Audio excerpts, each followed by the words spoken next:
Hello everyone, it's Lel, and in this video we're going to talk about episode 9 from Tokyo MEW MEW MEW Season 2.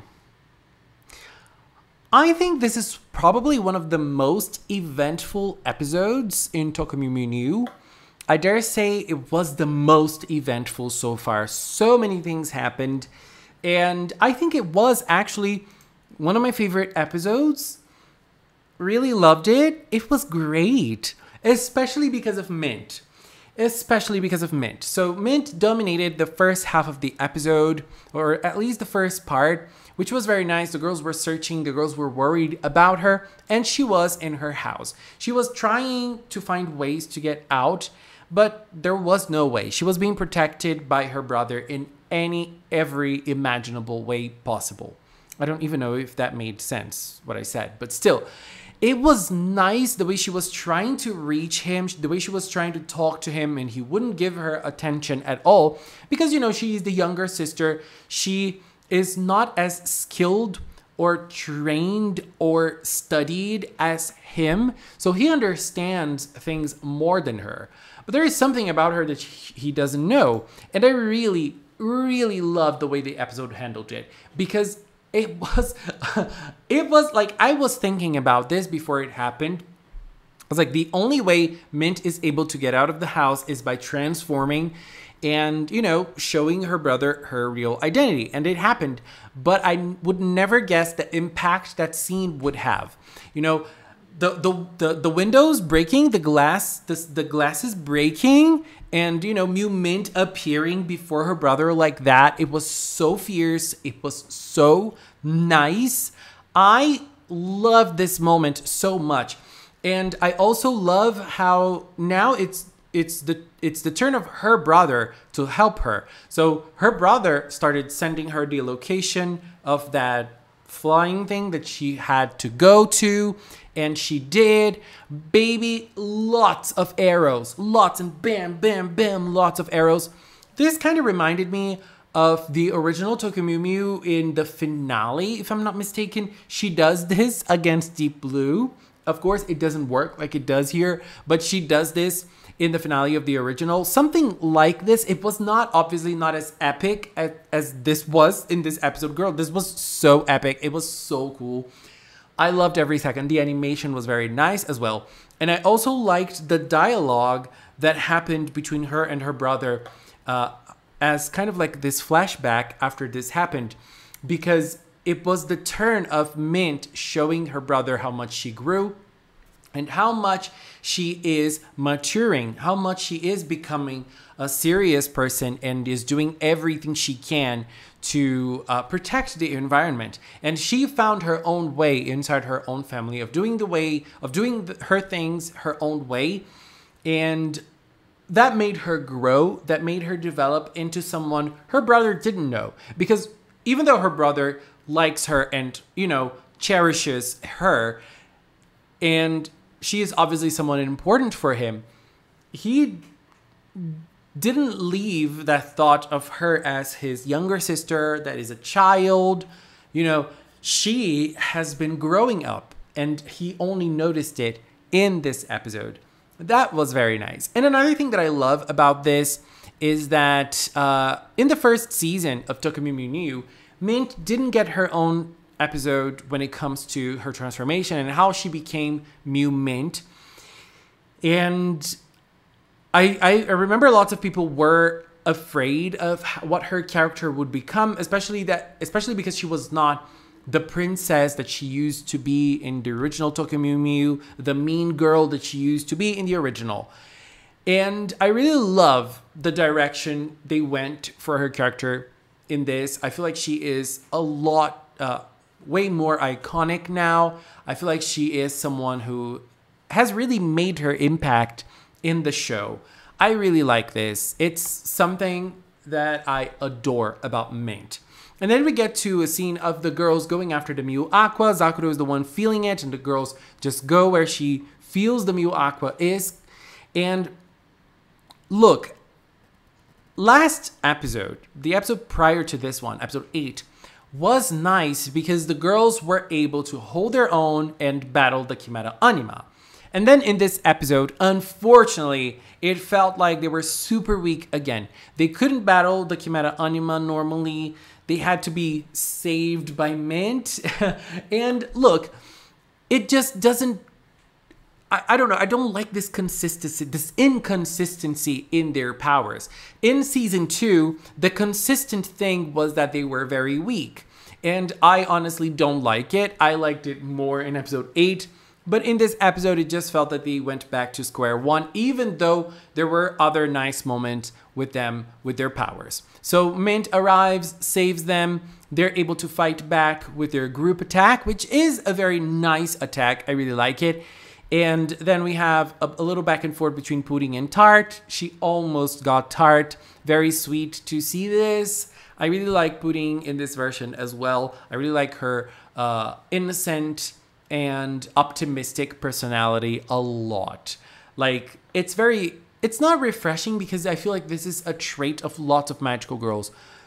But for me, it's kind of refreshing. I don't know. I mean, me as an adult, like, we see more like jaded things about the world. So it's nice to have this view sometimes. And then we get the Blue Knight arriving and also saving them again. He even saved them against the flood, which was a very bizarre way of saving them, especially because they take so much care of the environment. The environment is so important to them, and that is the way they were saved by him, by that flood. I don't know. I think that's kind of dangerous to the environment. I don't know. And it was very weird. I feel like this scene was a scene I did not enjoy because the impact of the Blue Knight being Aoyama to the other girls was so boring. It was so lackluster. It could have been so much more than it was. I don't know. I didn't like it. And there was another thing I did not like in this episode, which was the Mew Aqua found by Zakuro. So Zakuro was feeling the Mew Aqua. She found it. She got it. And she was able to use the Mew Aqua. One aspect of it was very, very nice. Oh, by the way, I really like the design of the scepter, of the stick. I don't know how that's called, the rod. I don't know. I really like it, and I like how it changes colors to each girl. That's very nice. And I loved the teamwork. First, Pudding creating a portal. That was very cool. She never used this before.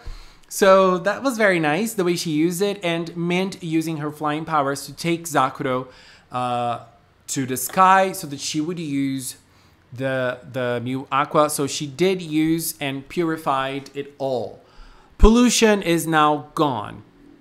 So there's one thing about the MEW MEW manga that doesn't really please me, which is the way the girls find the Mew Aqua and use it. So it's kind of like in the anime. Every girl has the opportunity to use the Mew Aqua. I mean, the MEW MEW new anime, because the past one they didn't. Each girl has the opportunity to use the Mew Aqua, but the episodes in the manga, the chapters, are never really focused on the girls. They're focused on something else, and each girl finds the Mew Aqua, and that's it. Now, I feel like they were able to make it way more impactful in MEW MEW New by at least connecting something about that specific episode to the girl that was trying to get the Mew Aqua.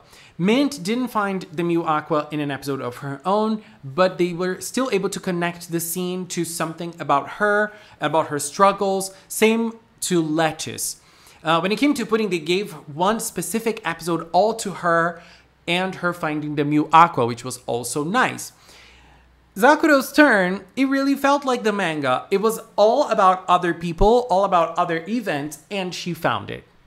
Nothing really about Zakuro herself, you know? So that was kind of a letdown. I just needed a scene because, like in Lettuce's case, the episode was not about her, but the moment she found the Mew Aqua, she had to overcome something about herself to get it. Same as Mint in the last episode of season 1. So Zakuro was left hanging, I would say. Still very nice, like she was very pretty, and we obviously got Mint and Zakuro scenes. This was so cute. I love this so much. It was impactful as well. And then we get to the last part of the episode. So, another thing I did not enjoy. This felt very weird to me. Like, the girls were battling and they had to focus on Ichigo because they already knew who the Blue Knight was.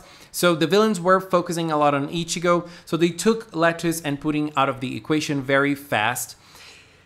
And Mint and Zakuro were free and they were very close to the battle. Very close to the battle. They did not even try to stop Kishu and Pai from fighting. They did not even try. Same for Pudding and Lettuce. They were looking. And it just felt so weird to me. Because like they were so surprised when Ichigo was attacked. But why didn't they at least try to stop the aliens? Like they didn't do anything. This scene felt so weird to me. So weird. I understand the Blue Knight not acting because he was surprised because Ichigo pushed him and, you know, got the hit for him. I get it. But the other girl, no. This scene was badly crafted. Like the creation of the scene did not work for me at all. But I think that what came after was stellar because Aoyama was a bland character, but now he is also another character that has been carefully constructed. Everything about Aoyama is delivered. When they have to deliver something about him, they do. And in this episode, it was no different. They needed a trigger. They needed something for him to think and like shake his identity. Who am I? They needed him to ask that. And he did.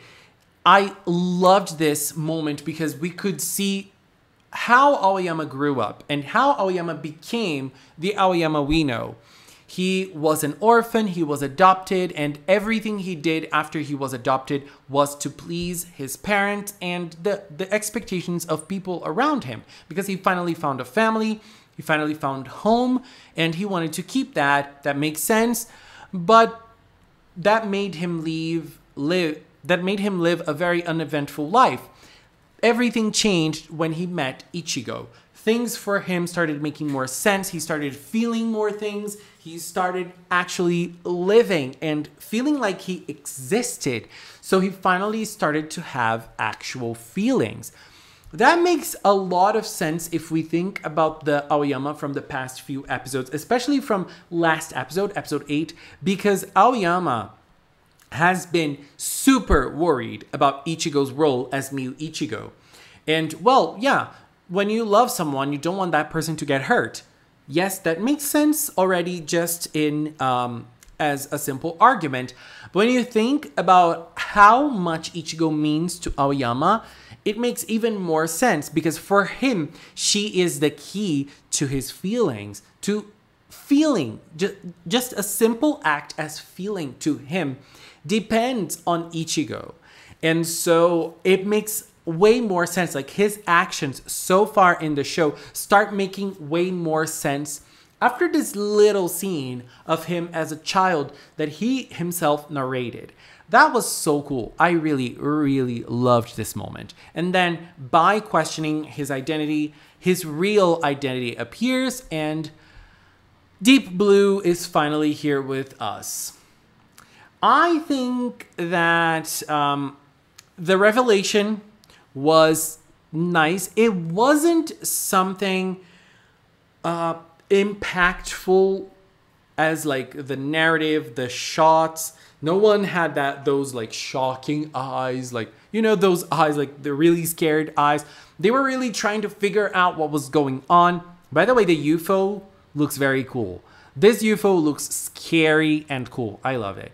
And they were all trying to figure out what was actually happening. And then we have something that I feel like was, again, gorgeous. Another explanation as to what happened with the aliens. Because the aliens lived on Earth before us. So what's nice about this is that they connect this to Lettuce. Because Lettuce was able to live here before us in her episode. Like, she was able to transport herself into a time that the aliens lived on Earth. And it connected to this episode. This was so smart. I really loved it. Lettuce felt it. She was part of it for a while, for a little while. But that was so important to her as a person that it impacted on what she was feeling now. And she was the only one that was able to understand what the aliens were feeling. And honestly, if you think about their argument, it makes a lot of sense. And this makes it even greater because you're not supposed to root for the villains in a show like this. You're not.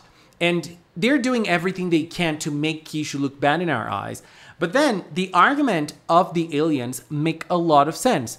They stepped away from Earth because Earth was a place that they couldn't live anymore. So they wanted the environment to get strong, get better again, so they could come back and live. So they went to another planet with very few resources. They suffered heavily on this other planet.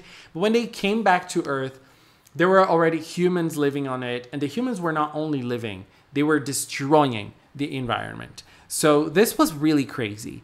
This was like, for them, if you think as an alien, this is kind of cruel, and it makes so much sense. It's painful for them. If you put yourself in their shoes, it's painful. You can see that. Very simple argument, very simple explanation, but it made a lot of sense. And, you know, Deep Blue is here to take back Earth because it's their Earth. But he's not Aoyama anymore. And so Ichigo just looks at him. I really love this shot at the end of the episode. Ichigo just looks at him with her eyes and is like, who are you? You were Aoyama 5 seconds ago. Who are you? I love this shot. It was great. But, you know, I feel like even though this episode had problems and things I didn't really enjoy, overall, it was a great episode. You know, I cannot come here and say, oh, this was bad because of this, and that. No, it was a good episode nonetheless. It was one of my favorite episodes. Even with the little problems that I mentioned, it was great. And Mint was amazing in this.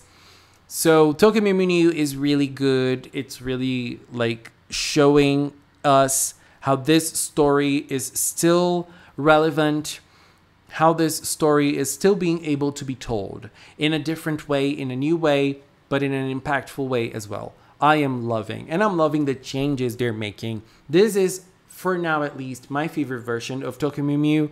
I am really liking it. And this episode is just solidifying those details to me. Anyways, babies, this is it, my opinion on this episode. Please leave yours in the comments. Did you enjoy it as much as I did? Anyways, just want to take this little time to thank the members of the Magical Cinnamon channel. If you are a member, thank you very, very much for your support. And if you've watched up the channel, thank you so much as well. Thank you so much for watching, and until next time, bye-bye.